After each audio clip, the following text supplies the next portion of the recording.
welcome to Lab 8 Part 1, where we will learn how to read text files in Python. We will cover two methods to do so. The first is uploading the file, and the second is reading directly from the website. In this video, we wish to extract the data from Lab 8's text file. So let's go ahead and open the text file. First, we will download the text file by right-clicking, then Save As, and then hit Save. Now we will return to our Colab notebook, and to upload the file into our notebook, click the Files icon on the left bar, then click the Upload to Session Storage button.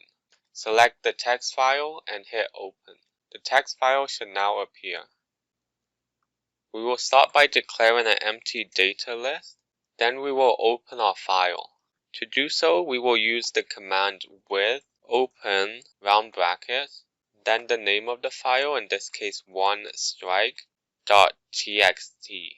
Don't forget the txt extension, and then pass in the string r, where r in this case means to read.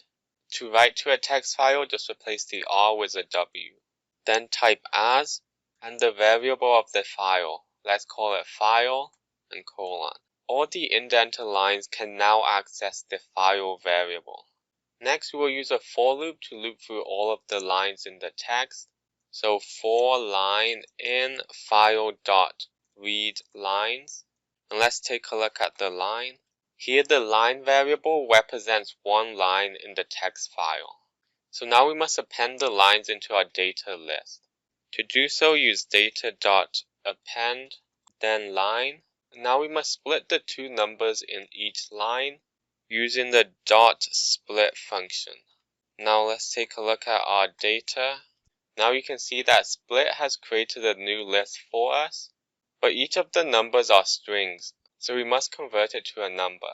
We will use a list comprehension, then cast each of the numbers I into the float function for I in our splitted list.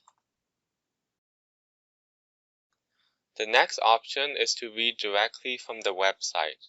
To do this, we must import a function from url lib.request import url open. Then we will need an empty data list.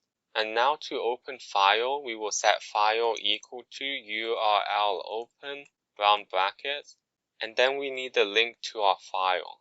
So go back to our file and copy and paste the link. Then paste it into this function as a string. So now that we have the file, we must loop through all of the lines in file.readLines. And for each of the lines, we must append it to data. Same as before, we use a list comprehension. We must cast it to a float. And then for I in line.split, then let's print out our data.